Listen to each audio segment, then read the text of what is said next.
Yes, Karen Malone. That's a PowerPoint. We could be not only a child-friendly city, but a PowerPoint-friendly conference. Absolutely. Thank you so much, and sorry for that.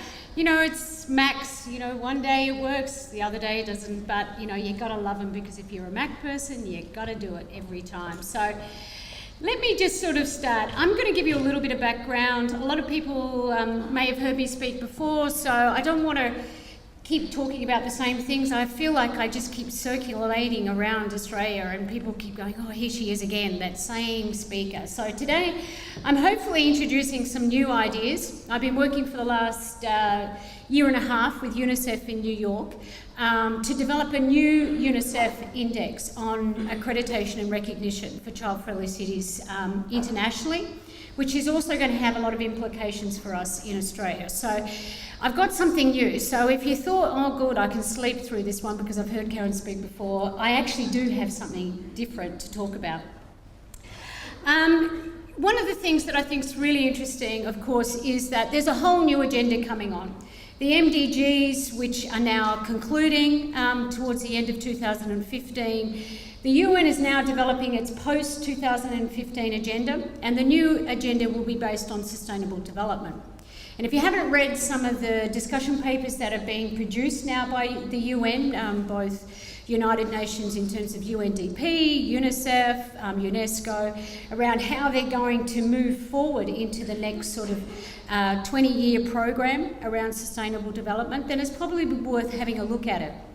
So I'm going to show you a little bit of what's been going on. But essentially, of course, this focus on sustainable development has two reasons. Firstly, because in terms of the MDGs, sustainable development was the most poorly addressed by most cities. So they really did look at, and probably because there was a lot of business to do in terms of bringing infant mortality rates down, to think about sanitation and water, to think about survival of children in every day. So 0 to 5, getting them to those milestones was really the focus of most countries and cities in terms of reaching their MDG targets. And most of them have, and I'd have to say, the Millennium Development Goals. So there was a decade of MDG targets that were given to every country around the world that they had to reach. And obviously, developing nations had the biggest targets to try and fill. Sorry about that. Yes, jargon, we love it in the UN. So essentially, the focus of the Sustainable Development Agenda will be around how to address what's going to be the biggest issue for humanity, and that is to compel and wonder how we're going to create a sustainable global planetary community when we're going to have a huge increase in population and increase in global population. So the global population is expected to grow approximately 1.5% per year. Interesting enough, in Australia, many European countries will actually have a decrease in urban population. The projection is that we'll actually start to have less urban development, and we've actually got to almost saturation point of many of our urban cities, and we'll start to see a bit of a drift. But of course, the increases are going to be felt in Africa, an 8% increase in urbanisation in Africa yearly over the next 25 years. So at the moment, the average urbanisation rates are around 40% in Africa, and that's going to grow to 60-70% in the next 20 years. Now that's a real concern because, of course, the African nations are all also at the bottom of the HDI, which is the Human Development Index. So they have the most disparity, they have the least amount of resources to deal with those sorts of urbanisation issues. Asia, of course, will also be seen to continue to grow over this time.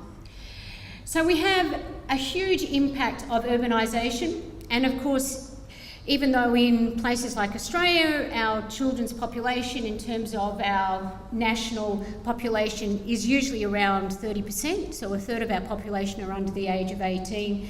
In many developing nations, it's as high as 60%. In terms of UNICEF's report, UNICEF sent out a report last year, and I advise you to have a look at it. It's called A Post-2015 World Fit for Children. It was devised by a panel of experts, and it looks at how we can now move forward in terms of sustainable development. And from this report it says, only sustainable development which aims to support the whole child by simultaneously promoting and safeguarding their emotional, social, physical and cognitive development and their basic livelihood needs can enable true development progress. The post-2015 development agenda by Unicef obviously has a strong focus on the rights of children everywhere, and not only just to survival, but their full development, their safety, their health of the environment, to create an optimal environment for children's participation, and also to sustain their rights in this generation, but also the generations that will come after them.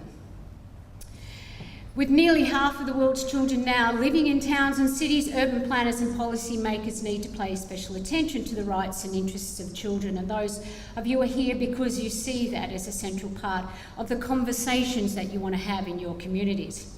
The Child Friendly Cities initiative, which was launched in 1996, has been identified as the first multi-stakeholder partnership to put children at the centre of the urban agenda. And the State of the World's Children report that was released in 2012 actually had a lot of information about the Child Friendly Cities program and what's been going on in terms of its achievements over the last 18 years. So a child-friendly city is a system of good local governance committed to the fullest implementation of the Convention on the Rights of the Child. And what are these rights? Well, essentially a child-friendly city has a number of key rights that it puts into place.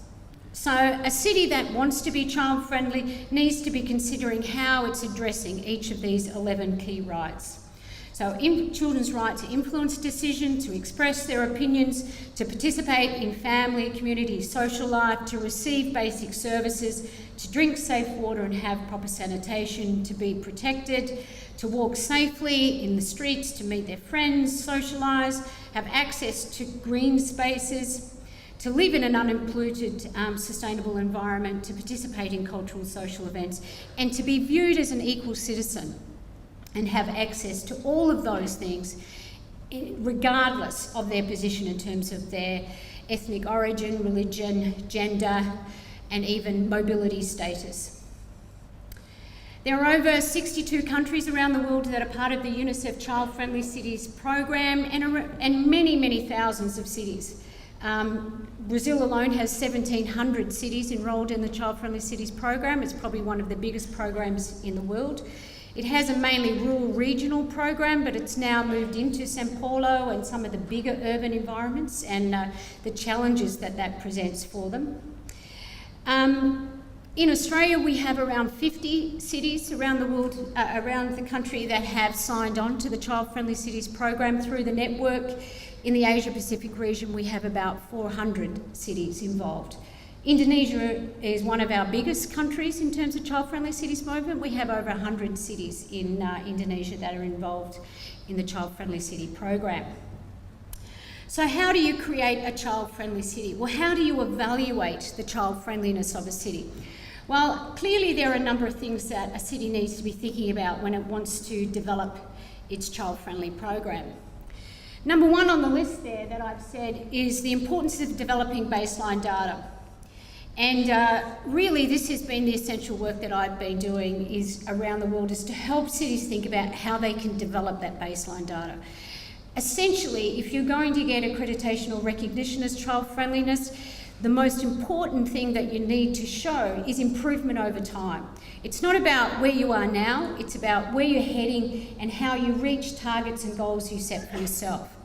So even though there is a level of competitiveness in terms of, seeing how cities are working within cities similar to theirs, it's important that you consider a child-friendly city is about the uptake or inclusion of an idea of evaluating and building and increasing your child friendliness over time. So it's not something that we do today and hope to get accreditation tomorrow. It's about a commitment to a long-term shift in a number of areas. And we need baseline data to do that.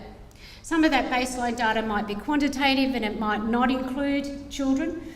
But of course, one of the important things with developing data, as we saw today with the kids here telling us, that it's important that we also engage with the experts about what it means to be a child in the city. And a child in the city who is part of the everyday experience provides us with a whole insight into the child friendliness of the city that we can't as adults present. So qualitative data is also important. So collecting data on how child-friendly our governance systems are is also important. So systemic notions of governance, what that looks like. Auditing our facilities and services.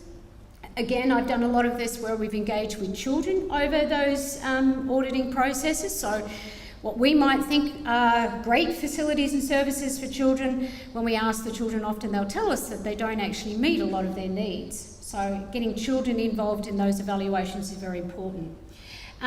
Seeking citywide resolutions in terms of government and community, that is getting people on board to sign a pledge and commitment to the program, and getting as many people around the table to sign that pledge is part of the child friendliness evaluation.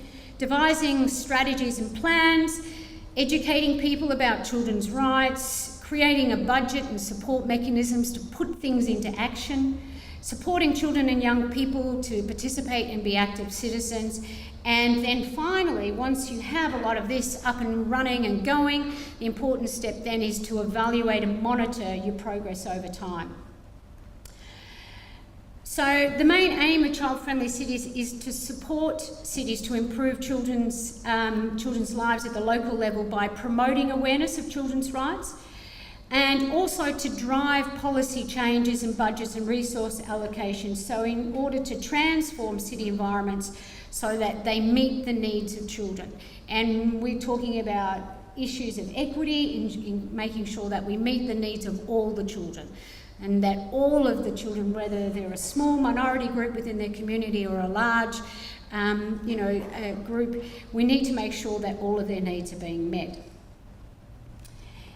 In terms of assessing child friendliness, different national assessment programs have been developed over the years. So many countries have their own program of assessment and recognition. For instance, places like Italy, places like Spain, France, they have an accreditation and recognition program that's been running for a long time. They have a set of indicators that are country national indicators, and the programs are driven by their Unicef national offices. In a place like Brazil also, the program is run through a Unicef national office. But what's really similar across all of these programs is that they have these same familiar formulas. And I did an evaluation a few years ago for Unicef out of the Incenti Centre in Florence. And what we did was we did a sort of review of all the accreditation programs that were running across the world. And it was clear that most of them had similarities. That is, they asked cities to develop baseline data based on some national or citywide indicators. They then evaluated those indicators over time. They wanted cities to develop policies with targets and actions, and then they wanted to see over time if they'd achieved those goals.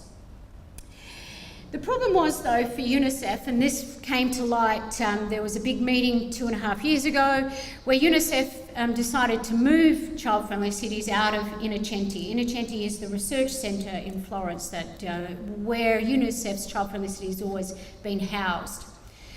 There was a big discussion that went on internationally whether or not to even keep child-friendly cities, and a lot of people who had a lot invested in it were terribly distressed by the idea that it would be eliminated. And one of the reasons why Unicef was questioning its validity was because they said there wasn't enough rigorous evaluation being done. So a lot of cities around the world were saying, I'm child-friendly, using the Unicef logos, presenting, maybe in the beginning some good baseline data, but not once they got the Unicef logo, tended to sort of just let it all sort of fall away, and maybe mayors changed, maybe people shifted out, and so there was no long-term commitment to the program. And Unicef were very concerned about this. They were also concerned that there was so much disparity between the ways countries were running their programs. So some had quite, extensive indicators. France has 150 indicators of child friendliness, which must drive the cities insane trying to develop that sort of level of data. Other cities had no indicators, or other countries had no indicators. They used the MDGs, or they used other indicators, that they derived from somewhere else. So the decision was made to move Unicef Child-Friendly Cities to New York, so it's now housed at the New York Urban Program. And the decision was made to put some money towards developing a universal Child-Friendly Cities Index. Now, this Child-Friendly Cities Index is called UKID, United Nations Kids Index. It's called a Child Development Index, and it's now universally available for any city in the world to have access to. So now we have, in sort of this global context of child-friendly cities, a number of ways that cities can evaluate and monitor their child-friendliness. They can sign on to the UNICEF UKID program, and they can subsidise the indicators that are put there universally with their own countrywide indicators. But essentially what they're doing as part of the UKID program is developing quantitative data that then allows them to be ranked universally across the globe against other cities, which will be peer grouped together. So, for example, Australia is in the top 50 of Human Development Index. We're a highly, highly developed nation. And there's 50 other countries around the world who are also in that same group with us. And when we're being ranked, we'll be ranked against those other 50 countries. Yeah? So, depending on where I sit in the HDI, my city's indicators will be ranked against other cities' indicators who are in the same HDI ranking as me. And that way, otherwise it's unfair, isn't it? It's ridiculous to think we were going to compare Melbourne with Delhi, or a country in Indonesia, Solo Jakarta or something like that. So this is how it's being developed. As well as that, though, simultaneously, there's still national accreditations going on. So many of these countries who have long established their programs continue to build their national accreditations. Now, some of them are dipping into the UKID program, some of them are just continuing on doing what they're doing. Yeah? But they can't get international ranking unless they sign on to UKID. They can get their national accreditation that's run by their own country, but they can't get this national ranking. And of course, most countries and the UNICEF International Program is also developing qualitative child and community participation indicators as well, but these haven't been launched yet. They've only launched UKID so far. What's really quite unique about this new program of UKID Index of Urban Child Development is that it means any city, regardless of whether or not their UNICEF national office is supporting child-friendly cities, can sign on to this and be part of the international program. So you can sort of bypass your national UNICEF. And this has been a real issue for many cities in Australia, because our UNICEF national office does not facilitate or support child-friendly cities as a national program. Because essentially, as a highly, highly developed nation, our UNICEF office main role is to support donor funds to send to projects overseas. So they don't have in-country projects. They have very limited in-country projects, a couple of Aboriginal-based Indigenous programs in the north of Australia, but essentially we don't do in-country projects. But the good news is, because this rigorous set of index and indicators has been launched by New York, Australian National Office has said, okay, we'll support this, because now we have a rigorous program that we don't have to run and manage. It's managed by the international team, but we will support cities to be part of this. So if you go onto the UNICEF website now in Australia, the National Office, you'll actually see there is an area where you can sign on and pledge to be part of the Child Friendly Cities program nationally. And what they'll be doing is then allowing you to connect into this national program. So the idea behind the index is to create a starting point for cities The idea is that any city can be part of it. They don't have to be part of their community. It's an evidence-based policy development set of indicators, so it's really about how you can identify what are the key issues that you need to address as a city, what policies and strategies you might then create, and then over time be able to use the indicators to show your journey in terms of your progress. So let's have a look at it. So this is a copy of the index, and I can give you the methodology around this if people are interested to look to see how this works. Each one of the 35 indicators are weighted individually against each of the sub-indexes. So you can see that there's 4 dimensions: good start to life, protection from harm, education and knowledge, and standard of living. And then the series of 7 sub-indices. And then each one of those sub-indices has a series of indicators that are weighted against those sub-indices. And this is all that you do as part of the UKIP program is develop quantitative data against each one of these indicators. The actual platform for this is supported through a program called the Global Cities Indicators Facility, which is actually a program that's run out of the University of Toronto. They have a matrix already set up. They actually do indicator facilities for whole of city. So their indicator facility actually has over 150 indicators. But what they've done is drawn the index by creating what are the child-specific indicators within a whole city and created this index using that. So if you're interested, it's useful to go up and have a look. How do you enrol in this? It's free. Any city can do it. They can take on the whole thing, so they could become a global city indicator and do the whole facilities for their whole city. Or they can decide just to do UKID, where they'll just look at the child-focused indicators if they want to just get child-friendly ranking. Once you sign on, it's an online platform. You enter your data. The data is then verified by a team at the University of Toronto to ensure that it's put together correctly. They then manage the data for you, put it up, and then you can, on a yearly basis, report against those indicators.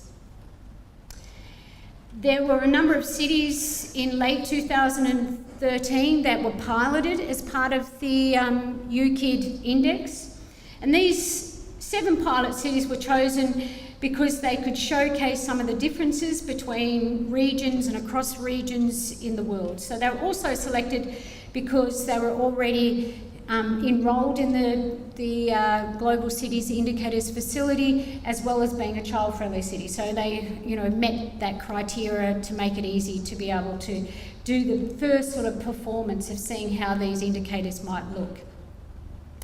So they all went through, put their data against each one of those indicators, and then each one of those indicators were then mathematically, through a formula of weighting each one of those indicators, they were then given a final ranking score. And you can see there that the aggregated score across the 7 sub-indices then creates a ranking number.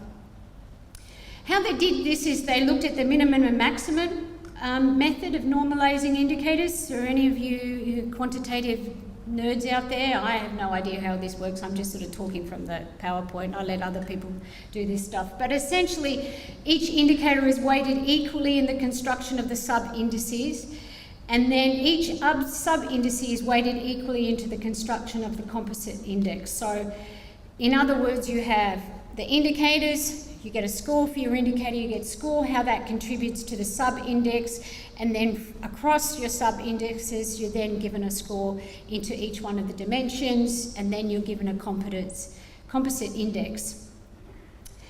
But what you can also do, so you can see there that,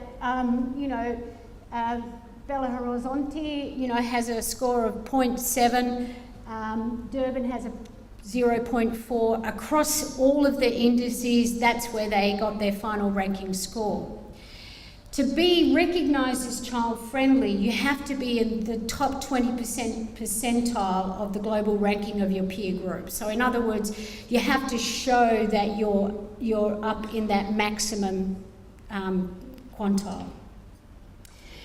But as well as looking at each one of these, we said, well, that's a bit limiting, isn't it? Because it's like, that means that these poor old cities like Durban, who might have some really difficult challenges in some areas of their area, will feel despondent and never feel like they can ever manage to get, move forward. So we decided what we would do is also create the ranking at the sub-indice level. So you can see here that each city is able to get an overall score against its sub-indice, and then those sub-indices results are compared across the city. So for instance, in this city, in Amman, they did the best in terms of safety and emergency preparedness. And so what we were able to do then is say that this city has a child-friendly safety preparedness. So in terms of protection and harm, they would be given a child-friendly recognition. They might not get recognition for their whole city in terms of child-friendliness across all of the indicators, but they will in that particular area. And what we're trying to do here is say to them, okay, so this is an area, this is a sub-index that you do well in, but where are the areas that you need to put most of your resources and when you develop your strategies and action plans, where you need to build those in.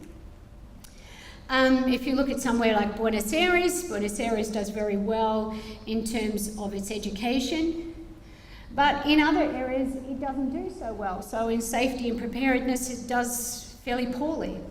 So this is really an area that it needs to consider how it can build its program.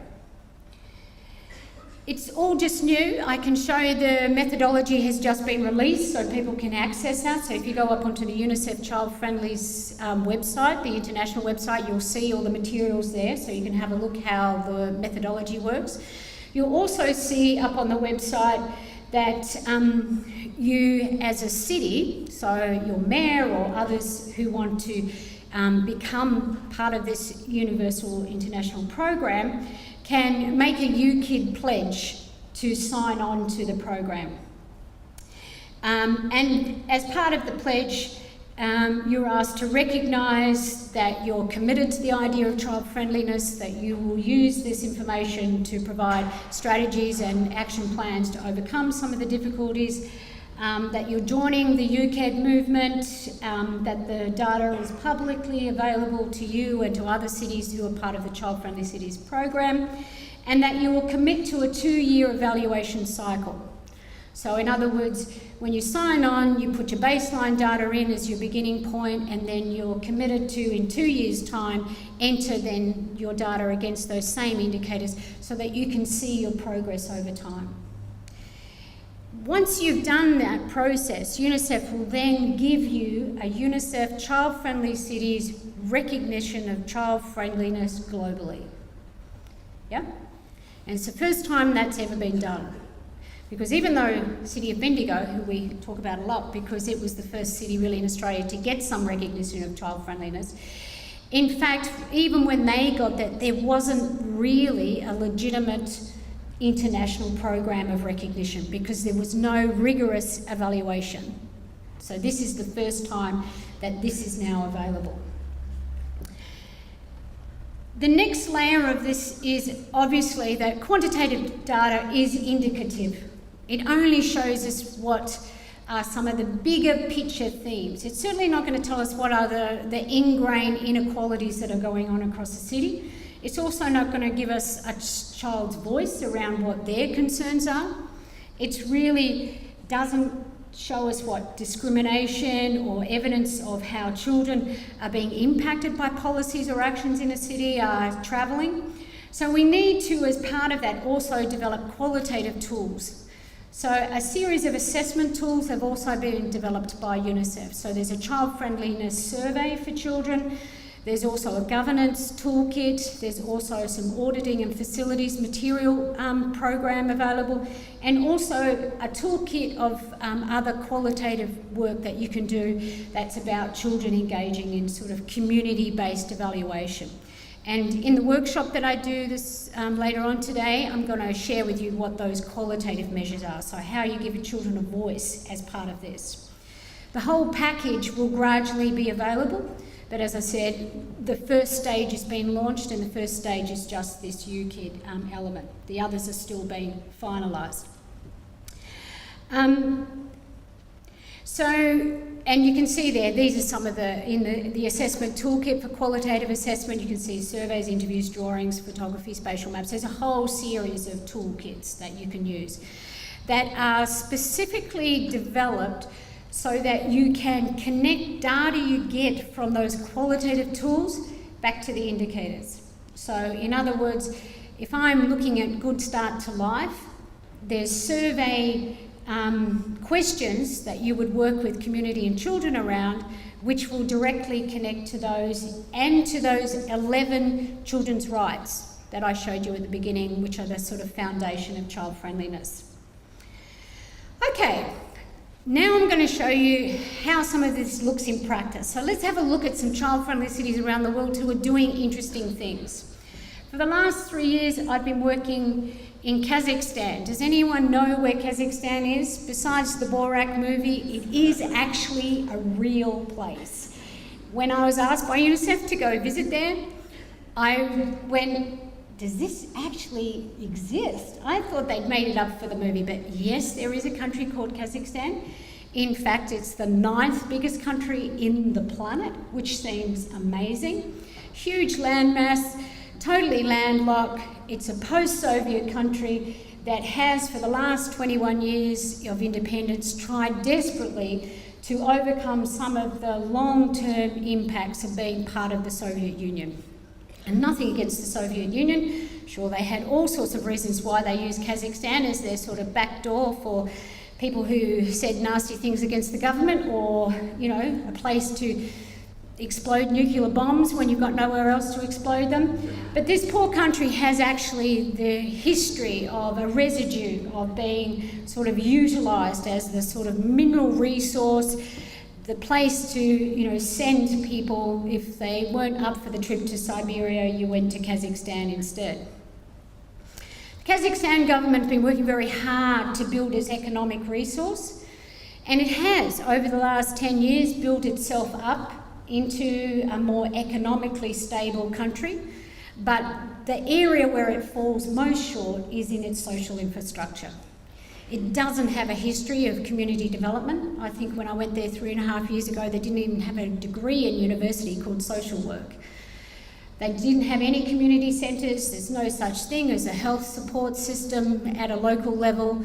Everything's managed and organised at a national level, and of course we know when that happens you're getting enormous disparity, because people who are living close to major cities where a lot of the money is available get well looked after, and then everyone, as the further and further they move out from the centre to the margins, are less and less able to stand up and say we need support, and they become more and more silenced and less supported.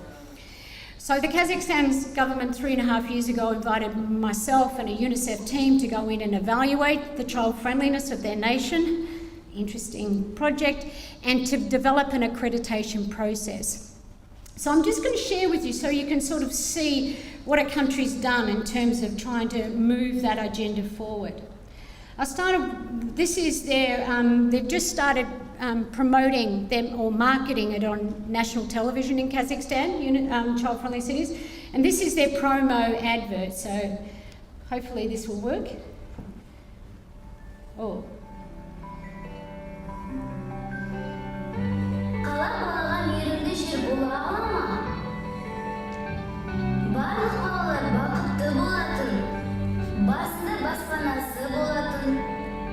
Сондай-ақ кепілді медициналық көмекке қол жеткізе алатын, әрбір баланың мүмкіндіктері шексіз болатын. Жас азаматтардың пікірлері мен таңдауларына құрметпен қарайтын.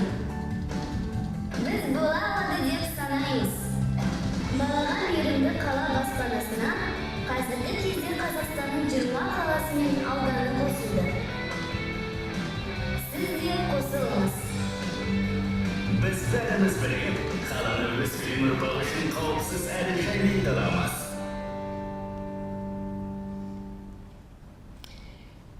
So how they developed it was to develop an assessment and recognition model supported by the National Commission for Women's Affairs and Family Demographic Policy, the Children's Rights Protection Committee, the Ministry of Education, and a presidential committee or organisation group. So at a national level, they created this sort of infrastructure of a systemic approach to how they might import child-friendly cities into the nation.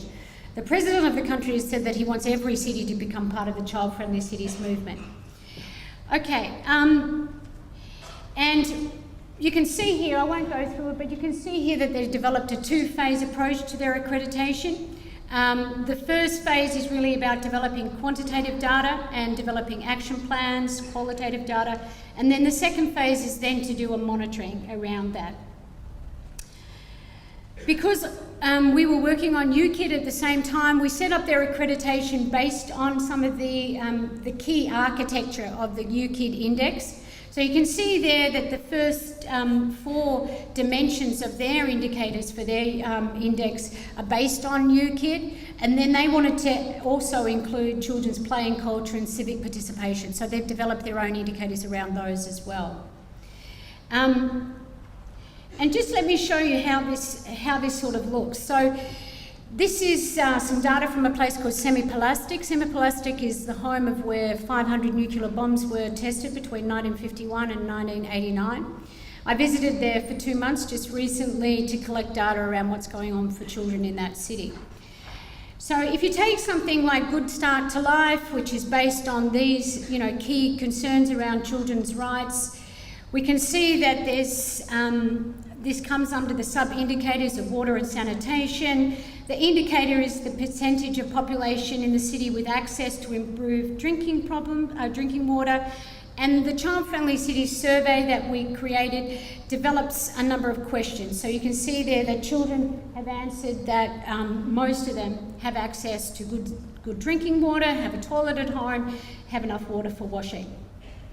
But if we take something like children's decent standard of living, and in this one we're really talking about the sub-index of quality of life, and one of the indicators is the PM10 concentration, which really is the level of pollutant or emissions per 1,000 tonnes that are being put into the air.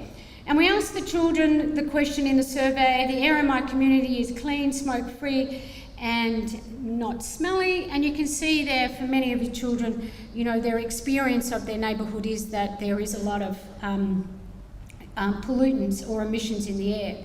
And in fact, when we took children on a guided tour, we can see that they then pointed out some of these elements that are in their environment. Things like the gas pipes, which are close to play centres, often put a lot of emissions very closely to where they play. These are not covered, they're not well supported in terms of making sure that they're not leaking.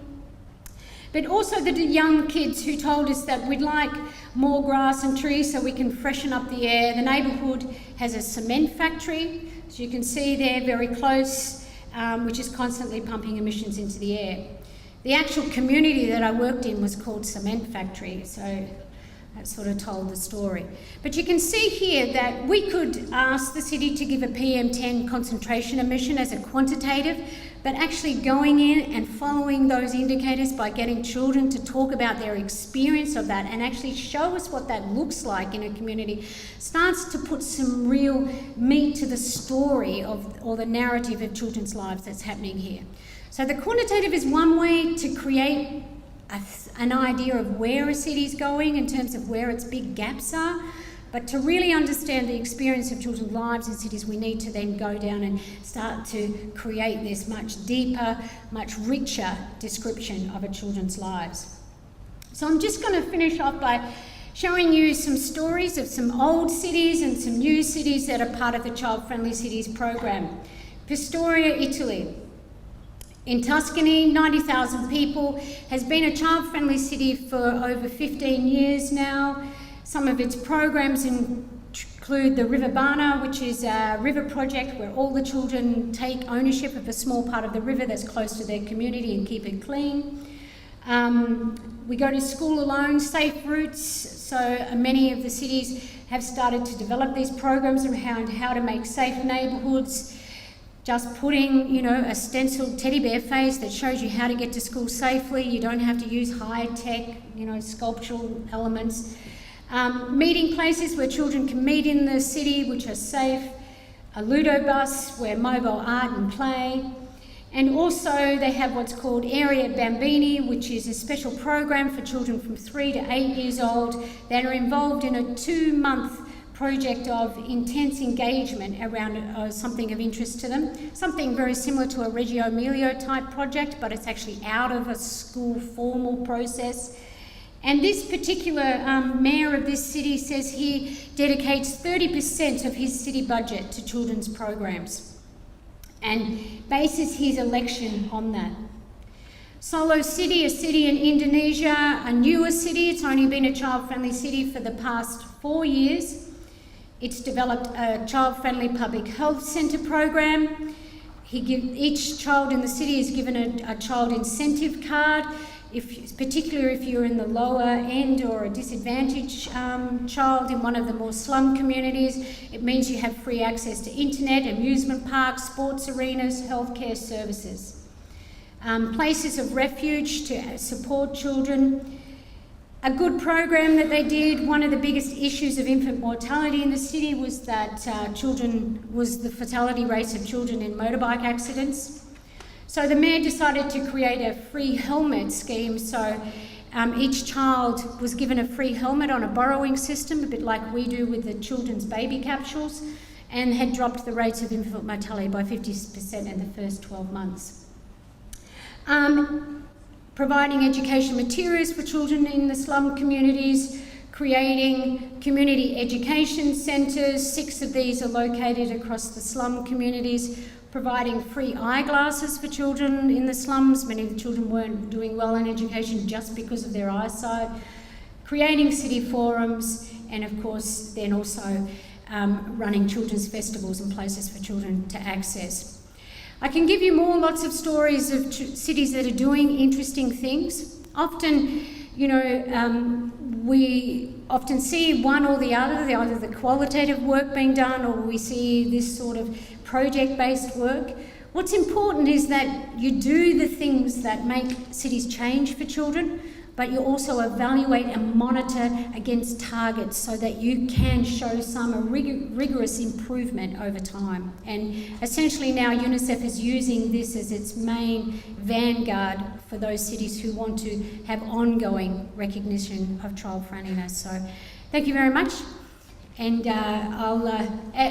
maybe not so many questions now, but maybe at later times during the day. If you have questions for Karen, if you can put them in the box and we'll get to them with the Q&A, otherwise we'll run out of lunch break time. Yep. Could you give Karen a very big round of applause? Thank you.